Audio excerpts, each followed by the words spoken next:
start to see the presentation. Hopefully you can see it now.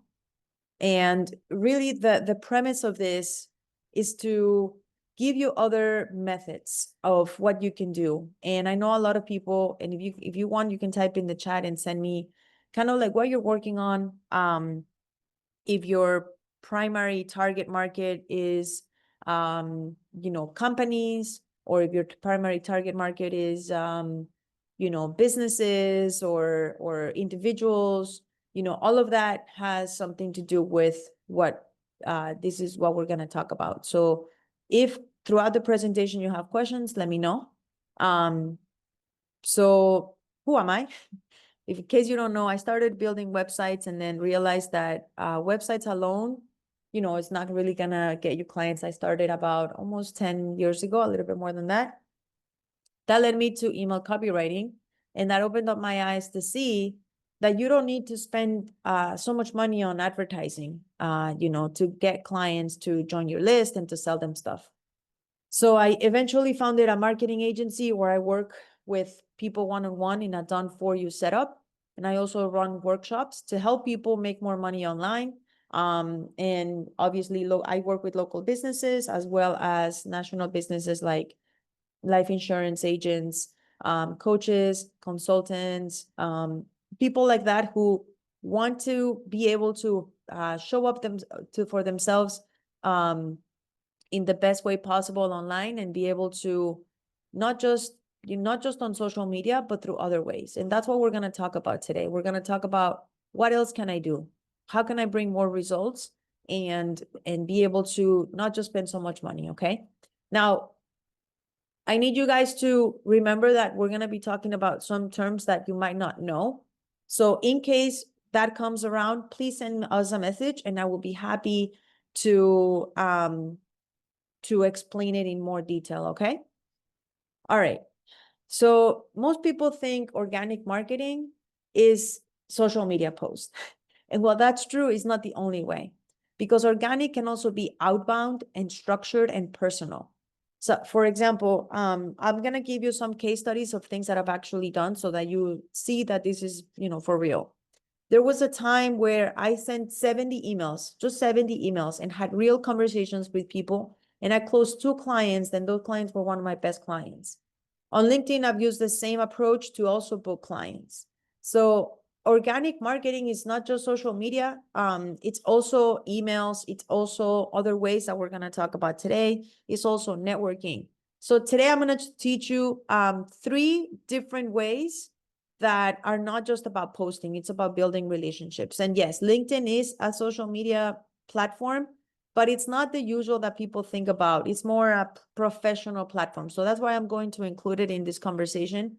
It's not because we're approaching it from the perspective of social media. We're approaching it from the perspective of connection as a way to get to people. And I will explain that in a little bit.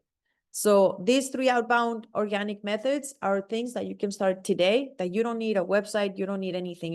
The only thing you need is to have the encouragement and the motivation to do this, okay? So again, if you guys have any questions, please post them. If you have, I think you can send them to me or to Dr. Balsin. I'm not sure. I'm not sure if the chat is open between you guys. Okay, so the first one is something that a lot of people don't think about, but this is called cold email. Cold email are personal emails that are sent to potential clients, partners, or collaborators.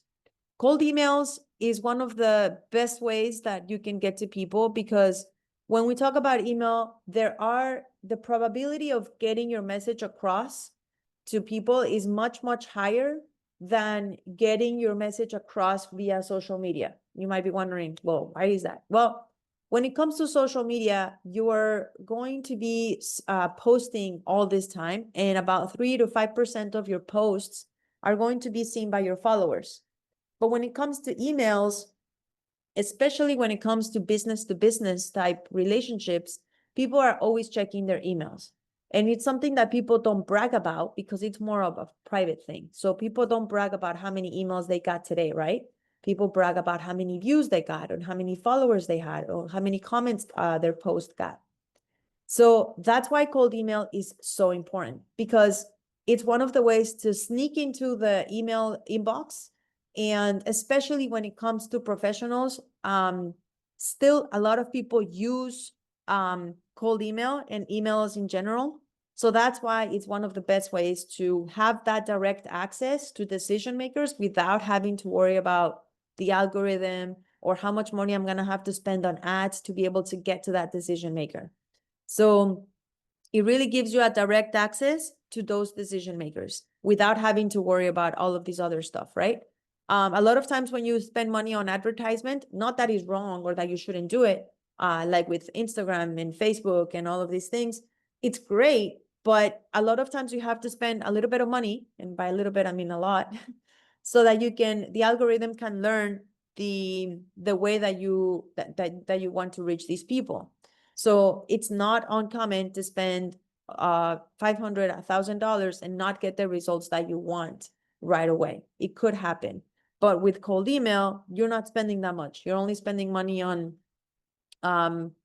if you wanted to scale it, you're only spending money on software. And if you don't want to spend the money on software, just like I showed you, I only sent 70 emails. And I got, 2 clients, not even 2 yeses or 2 nos, and I'll show you the case study in a second, okay?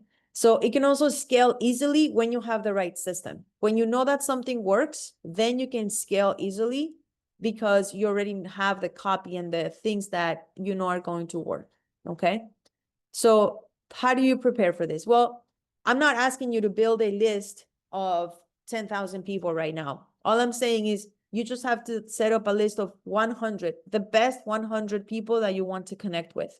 Now, these people don't necessarily have to be clients or potential clients. These people can be partners. Say, for example, you work in a supermarket. I know we had somebody in a class that we did before that owns a grocery store in Africa. Say you want to sell more and get more people into your grocery store. You can send cold email to people that could be your partners to promote your grocery store to other people. So they don't have to necessarily be people that you want to sell to. This can be people that are going to be able to be your motivators, your cheerleaders, people that see potential in you. Another thing that you can do is you can also send emails to not just to people to promote you, but people to come into your store. You can find businesses around and send them information about your store or information about who you are, so that they can be the ones that promote you. Leaders, for example, not necessarily businesses, but leaders in your community. So this top 100 list is one of the most important parts that you need to do, because these are going to be your best potential partners, potential clients, prospects, all of these people that are going to motivate you to take it to the next level. And you're going to do research on them, and you're going to personalize the information. So one of the ways that I got my 2 clients with these 70 emails, one of them I found because they promote healthy or nutrition in a different way for kids. So a lot of fruits and vegetables. And I actually went out of my way to see how many followers they had, to see the type of content that they were posting. And the type of email that I sent wasn't general, so that to everybody, it was more geared towards them.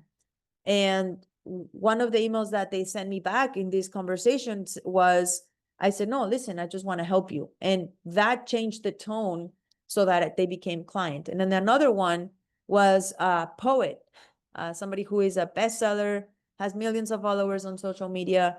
And for him, it was at the right time that I sent the email, because he was looking for somebody to write emails for him. And that's how he became my client. And it's very easy to find information about people that are, leaders in the community, because you can follow them on social media. You can check sign up to their newsletter, buy their books. For example, that's something that I did with this author that became a client. So you have to research and personalize the information. Another thing is to use your own domain, not a free email, not at Gmail, not at Yahoo. So The types of emails that you're going to send are, for example, the company name.com. So that type of domain is what people want to see.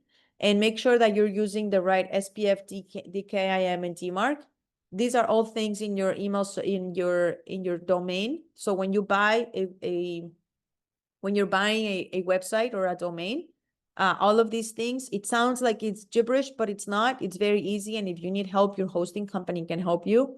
And make sure that you're warm up your inbox, because a new domain that is bought can potentially go to spam.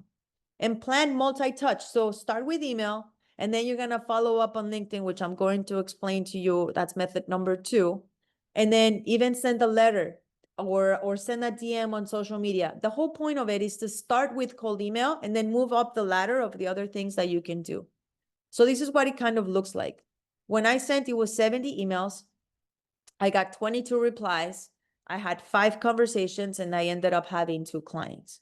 So the example email it was very short, 3 to 4 sentences, personal, a clear call to action. And the example of the follow-up was LinkedIn DM and referencing the email. So even though this helped, the cold email was really the first step to get in. So the email sounded more like, do you hire email copywriters? That was it. And then I kept emailing, and this is how I got 5 conversations. I kept emailing every 2 to 3 weeks until I got the clients. All right. So that was kind of like what it looked like. And I do want to make a note of something important. This you can do for free. You don't need anything, right? You only need a domain name, and you can start emailing people. Now, I'm not saying to start emailing and spamming people, because obviously you don't want to ruin your reputation. But you can do this without having to spend money on software or anything. There is another cold email method where you can send thousands of emails per day, and that's what I'm doing now. But this is just the beginning. What I just shared with you is just the beginning. And you can this is how to get started for free. Other methods where you can send thousands of emails per day involve setting up multiple inboxes, getting lists from a trustworthy source, verifying them, making sure that they're actually good emails, creating the copy of the email, meaning the copy means the text of what you're going to send to thousands of people. You can't make it as personal, right? Because you're sending too many emails. And then sending out the emails. It works as well. But then for this, it's about around $250 to be able to do this, because you need to set up things with other software and get the list from a trustworthy source and verify the emails. So what I just shared with you is a very simple way so that you can connect with leaders, with prospects, with anybody that you want in a very cheap way. You don't have to spend money on anything. And it does work. And then if you want it to scale, then obviously we'll talk about that, if you want it to scale. All right. The next method is LinkedIn outreach. And LinkedIn is very different than all the other social media platforms, because it's all for business. And you want to message prospects and collaborators directly on LinkedIn, having a good profile. So a good profile is a profile that has a clear banner of what you do. It has a clear understanding in your section, the about section, about what you do. And it's designed for professional networking. This is the place where people know they're going to get pitched. It is what it is. It's part of the business. If you're on LinkedIn, you understand that it's part of where you are for business. It's because prospects can see your profile instantly. It builds trust. And you can also see who is following you or who is in your network, and that also builds trust. LinkedIn is more conversational and more casual than email. It's not so much about, it's more like a social media platform, but I put it in here because it's not like the traditional social media platforms that we're all used to. So how to prepare? Again, you want to come up with your top 100 list. Sometimes the top 100s are not going to get, are not going to have emails, because sometimes they're hard to find. So, but they're most likely you are going to find them on LinkedIn. You're going to optimize your banner, your headline, your about section. This is kind of like your landing page, and you can engage with your content, with their content, before you reach out. And what it looks like in practice, I use this system on LinkedIn, and I also close clients because the connection message was something like, hi, I really like your take on the topic that you posted on the post that you shared last week talking about this. Would love to connect. So it's kind of like getting in the door to offer value, to see how they're doing, to see how you can support them without asking them to help you with doing anything, without asking them to share their email, without asking them to do anything. The whole point of this is to make sure that you come across as a person, not necessarily as somebody who wants to sell something, okay? And that's why the connection message is so important. It's not, again, it's not about selling right away. It's more about offering and becoming a partner, so that you can help them in their business. And then you start a DM sequence, you connect, you say thank you, you share value, and it's a natural way to chat. And think of this as more direct than cold email. It's more direct in the sense of when you are having this conversation on LinkedIn, it's kind of like you're dating, right? So when you ask someone out, right, or when somebody asks you out, you don't necessarily tell them that you're going to get married right away. You want to talk about what are some of the things that you enjoy? What are some of your goals in life? What are your values? All of these things are important before you actually say, okay, let's move in together, let's go get married. You're not going to do that. So that's why it's important that you treat this as a place where you can do an outreach. Don't use it as social media, what people think about social media, that you have to post at all hours of the day and everything, and you have to contact 1,000 people at a time. We're talking about the top 100 people, and you're not going to talk to 100 people at the same time. You're going to talk to just one or two at a time. Okay. All right. Now, the next one is method number 3. And this is just outreach to platforms, podcasts, newsletters, collaborations with peers, and participation in business communities. Like, for example, I'm part of a community called Trustegrity. Or there's also BNIs. BNIs are all over the world. I don't know if you guys know of these types of meetings where you can actually be part of these communities, and you can just join, once in a while as a guest. And everywhere you're gonna find a lot of different types of communities like this, like BNI, like there's also in meetups, a lot of different places where they meet, and you can collaborate with people. And these business communities support one another. It's not only to get clients, but it's also to form kind of like alliances. So for example, some of the things that they do is they get together and they form groups so that you can comment on each other posts on social media. And you can also give each other reviews, because reviews are one of the most important things that we do, right? When we're looking to buy something. So like if you buy something on, let's say, Amazon or something like that, what's the first thing that you do? You're gonna go look at the reviews to make sure that this is something trustworthy, that this is something that you really want to buy. So when you talk about partnerships, collaborations, and communities, these are ways for you to get your community behind you. Some of the ways that you can do this with a podcast, a newsletter, and a summit is by pitching specifically and telling them specifically why you want to be a guest.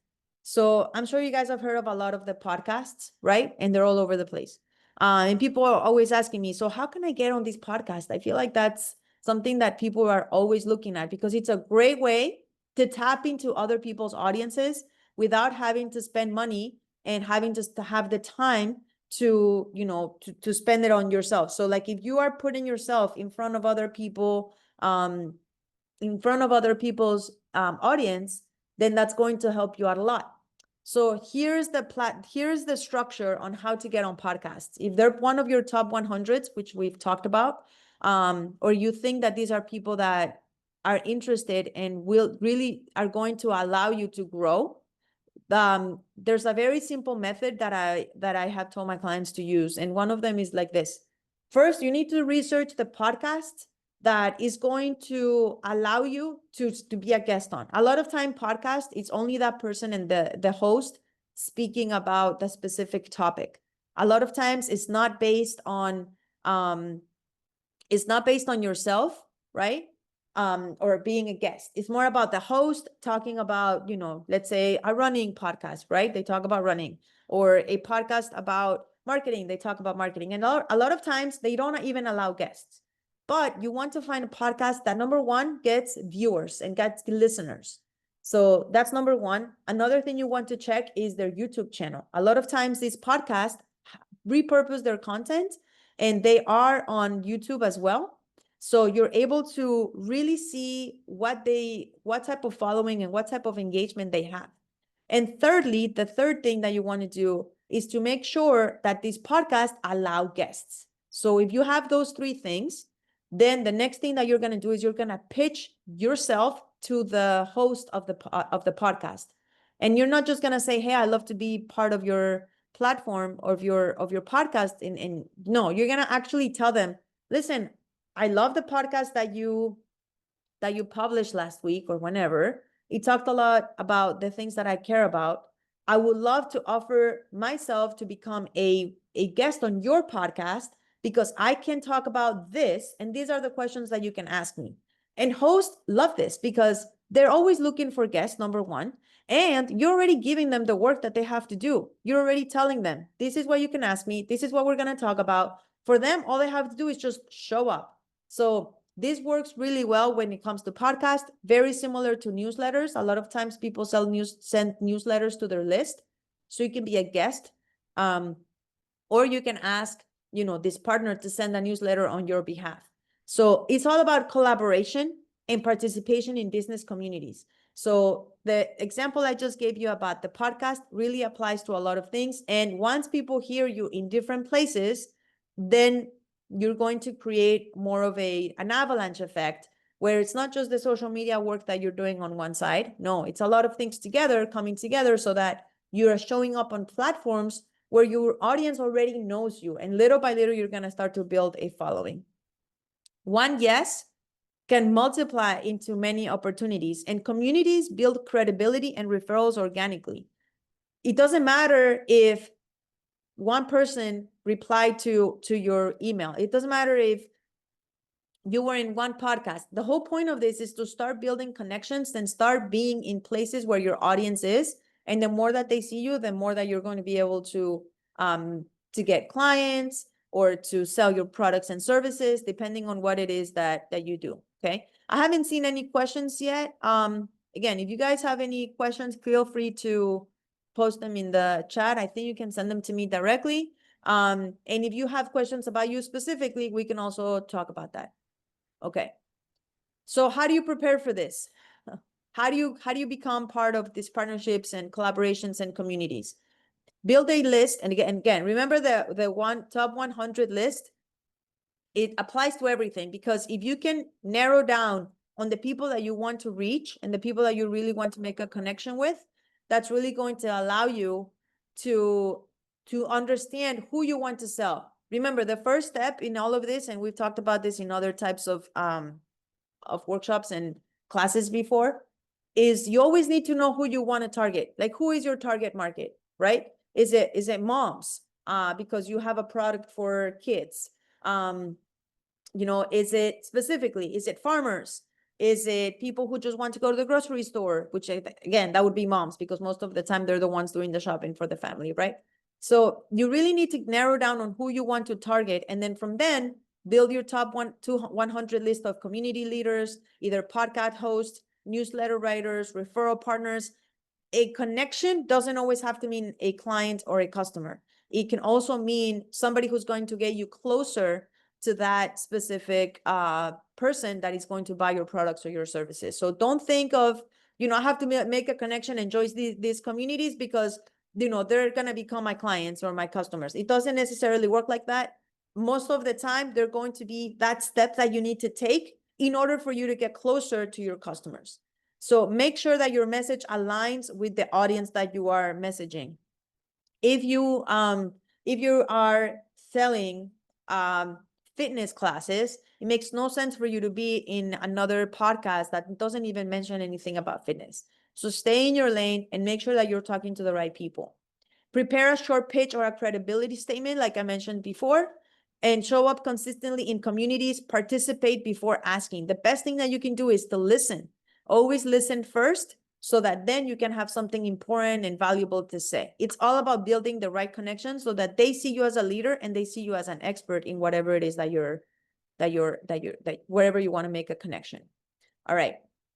So I think I kind of rushed through this, what this looks like in practice, but the pitch to the podcast or the newsletter, I think we went over that. And this is an example of a partnership leading to multiple opportunities. Like, for example, I'm part of a group called Trustegrity, which is kind of like a BNI, which is basically a forum that means once a month or once a week. And we help each other, whoever is part of that community.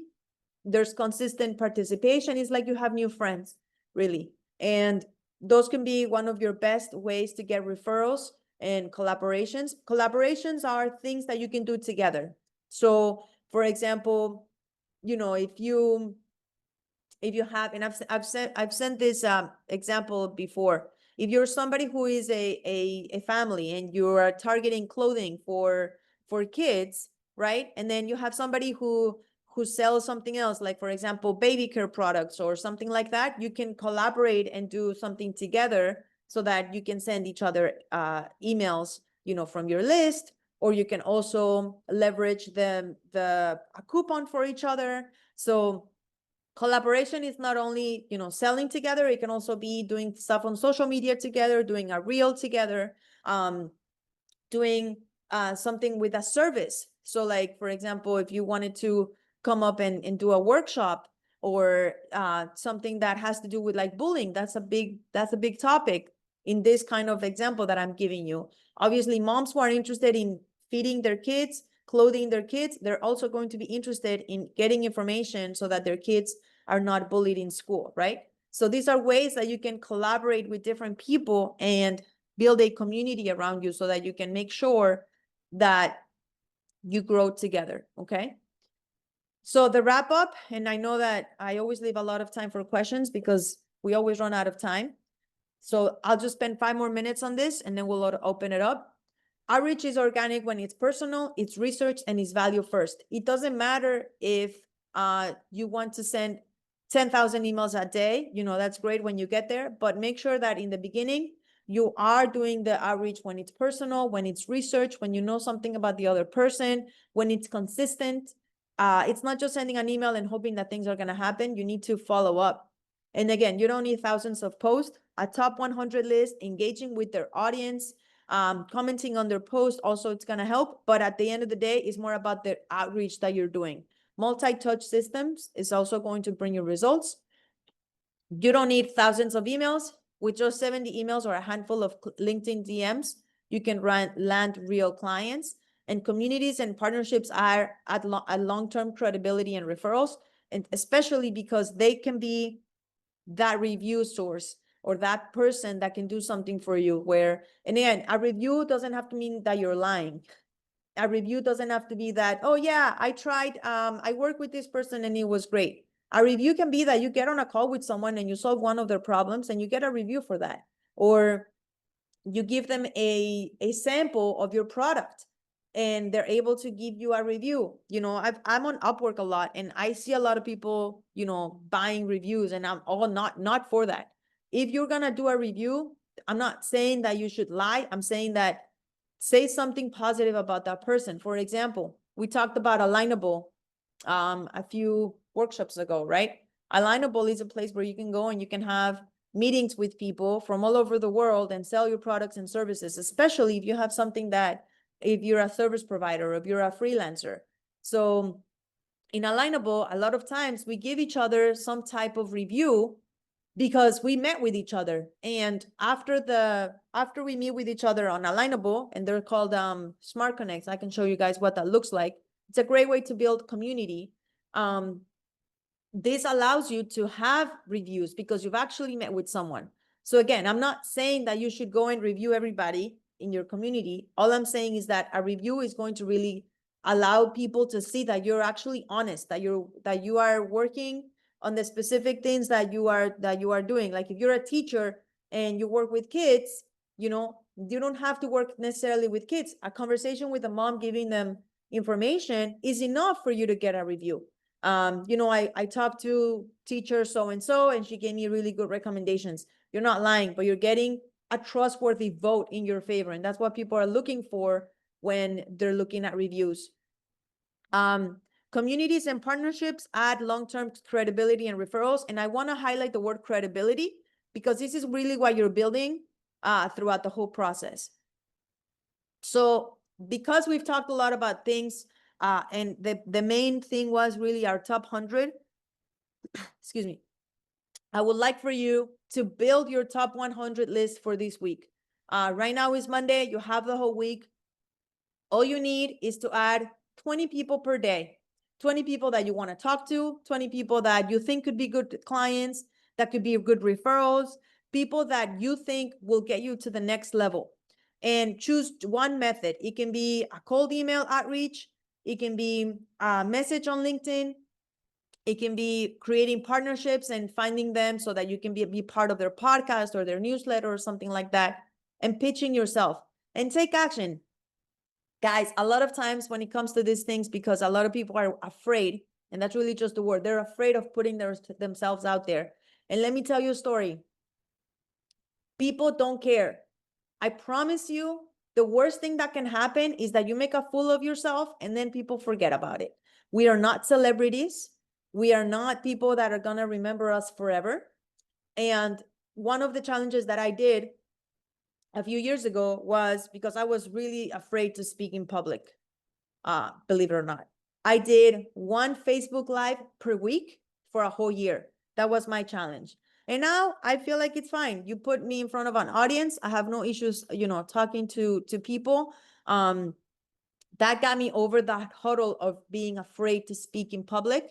And for you, you don't have to speak in public necessarily. You just have to pitch to people, send somebody a DM, send somebody an email. It's not a big deal the way that we think of it as a big deal. People are so afraid to take that next step. And I'm here to tell you, you don't have anything to be afraid of. What's the worst thing that can happen? They say no, you already have the no, right? So just take that step. These are things that you can do without having to worry about, social media and what am I gonna post, and am I gonna have any comments and views and votes and all these things that people care so much about. People don't care. All they care about is that they feel supported and they feel like you are talking to them in the language that they want to be listened to, that they want to hear.